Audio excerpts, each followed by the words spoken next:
TDP అధినేత చంద్రబాబు జనసేనాని పవన్ పై ఒకప్పుడు విరుచుకుపడ్డ ఆ మాజీ మహిళా మంత్రి ఇప్పుడు మొత్తం సైలెంట్ మోడ్లోకి వెళ్ళిపోయారట. కనీసం నియోజకవర్గంలో కూడా అడుగు పెట్టకుండా వదిలిపెట్టేశారట. అయితే దీనికి కారణం కేసుల భయమా లేక తత్వం బోధపడిందా అనే చర్చ ఇప్పుడు నియోజకవర్గంలో మొదలైందట. అయిన దానికి కాని దానికి కూడా ఒకప్పుడు మైకుల ముందు చెలరేగిపోయి ఇప్పుడు కంప్లీట్గా సైలెంట్ అయ్యారట. ఏపీలో శాంతి భద్రతల పైన వైసీపీ నేతలంతా అటాక్ మోడ్లోకి వస్తే ఆ మాజీ మహిళా మంత్రి మాత్రం గప్చుపైపోయారట. ఇంతకీ ఎవరా మహిళా నేత? ఇప్పుడు మౌనం వహించడం వెనుక రీజన్ ఏంటి? ఈ స్టోరీలో తెలుసుకుందాం. వైసీపీ ప్రభుత్వ హయాంలో నోరున్న నేతల్లో ఒకరిగా మాజీ మంత్రి ఆర్కే రోజాకు గుర్తింపుంది. అయితే గత ఎన్నికల్లో ఘోర ఓటమి తర్వాత ఆమె వ్యవహార శైలిలో స్పష్టమైన మార్పు కనిపిస్తోందని, నోటి ఘాటు పూర్తిగా తగ్గిందనే అభిప్రాయం బలంగా వినిపిస్తోంది. చివరికి సొంత నియోజకవర్గం నగరిలో యాక్టివ్గా కనిపించడం లేదట. పిలిస్తే శుభకార్యాలకు రావడం, వెంటనే చెన్నై చెక్కేయడం రొటీన్గా మారిపోయిందని అంటున్నారు వైసీపీ కార్యకర్తలు. రాష్ట్రంలో శాంతి భద్రతల అంశానికి సంబంధించి ఇటీవల వైసీపీ ఆందోళనలు చేస్తోంది. స్వయంగా పార్టీ అధ్యక్షుడు జగన్ సైతం నిరంతరం విమర్శలు గుప్పిస్తున్నా ఆ విషయంలో రోజా మాత్రం సైలెంట్గా ఉంటున్నారంటూ పార్టీ వర్గాల్లోనే పెద్ద చర్చ జరుగుతోందట. గత ఎన్నికల్లో 40,000 ఓట్ల భారీ తేడాతో తెలుగుదేశం పార్టీ అభ్యర్థి గాలి భానుప్రకాష్ చేతిలో రోజా ఓటమిని చవిచూశారు. ఆ తర్వాత తన మకాంని పూర్తిగా చెన్నైకు మార్చేశారు.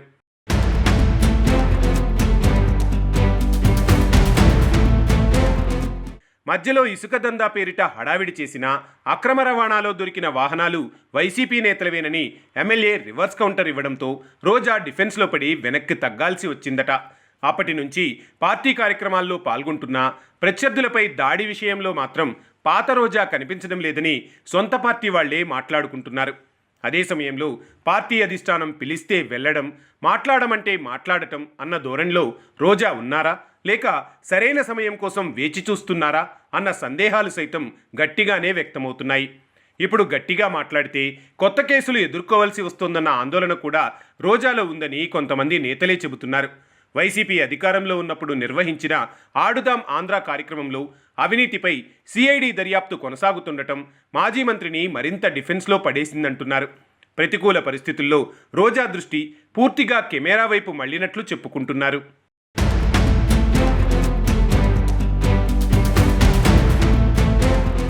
గతంలో తెలుగుదేశం పార్టీని తీవ్రమైన ఇబ్బందులు పెట్టిన నగరిలో వైసీపీ నేతలు ప్రస్తుతం అదే తెలుగుదేశం పార్టీ అధికార పార్టీతో ఇబ్బందులు పడుతున్నారు. అయినా రోజా మాత్రం వాళ్లను పట్టించుకోకుండా చెన్నైకి మకాం మార్చడం పట్ల వైసీపీ స్థానిక కేడర్ ఆగ్రహంగా ఉందట. గతంలో మంత్రి అయ్యాక మానేసిన బుల్లితెర కార్యక్రమాల్లోకి రీఎంట్రీ ఇచ్చారు రోజా. దాదాపు 12 ఏళ్ల విరామం తర్వాత తమిళ సినిమా ద్వారా వెండితెరపైకి కూడా రీఎంట్రీ ఇచ్చేశారు రోజా. తాజాగా ఆమె నటించిన ఓ తమిళ సినిమా టీజర్లో డైలాగులు బాగా వైరల్ అయ్యాయి. అవన్నీ బాగానే ఉన్నా పార్టీ ఫుల్గా రీఛార్జ్ మోడ్లోకి వచ్చేదాకా రోజా వాయిస్ గట్టిగా వినిపించకపోవడానికి కేసులే కారణమంటూ వైసీపీ వర్గాల్లోనే చర్చ సాగుతోందట. మునుపటిలా దూకుడుగా వెళ్తే ఆడుదాం ఆంధ్ర కేసుల్లో చట్టపరమైన చిక్కులు తప్పవని రోజా భావిస్తున్నట్లు తెలుస్తోంది.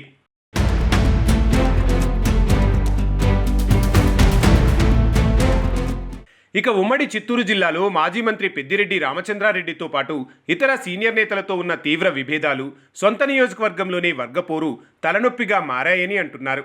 అందుకే పార్టీ పిలిస్తే వెళ్లడం, చెబితే మాట్లాడటం తప్ప కూటమి నేతలను డైరెక్టుగా ఢీకొట్టే సాహసం రోజా చేయడం లేదన్న అభిప్రాయం బలపడుతోంది. ప్రశ్న Ravan case, Saikrishna lockup death episode లాంటి విషయాలలో పార్టీ గట్టి స్టాండ్ తీసుకుని రాష్ట్రంలో శాంతి భద్రతల అంశాన్ని ప్రశ్నిస్తున్నా రోజా ఎందుకు నోరు తెరవడం లేదని కేడర్ ప్రశ్నిస్తోంది. ప్రతిపక్షంలో ఉన్నప్పుడు ఒక కీలక నాయకురాలు వ్యవహరించాల్సిన తీరు ఇది కాదంటూ గుసగుసలాడుకుంటున్నారు. పార్టీ కష్టకాలంలో ఉన్నప్పుడు తనకు తానుగా గొంతు నొక్కేసుకోవడం నాయకత్వ లక్షణం కాదనే కమెంట్స్ సైతం వినిపిస్తున్నాయి. తాజాగా తిరుపతి పోలీసులు కొన్ని కేసుల విషయంలో విచారణకు రావాలంటూ రోజాకు నోటీసులు ఇచ్చారు. అంతేకాక రోజాను అరెస్టు చేస్తారనే ప్రచారం కూడా ఊపందుకుంటోంది. ఈ నేపథ్యంలోనే రోజా సైలెంట్ అయ్యారని, తన వ్యూహాన్ని మార్చుకొని సమయం కోసం ఎదురు చూస్తున్నారనే చర్చ కూడా జోరందుకుంది.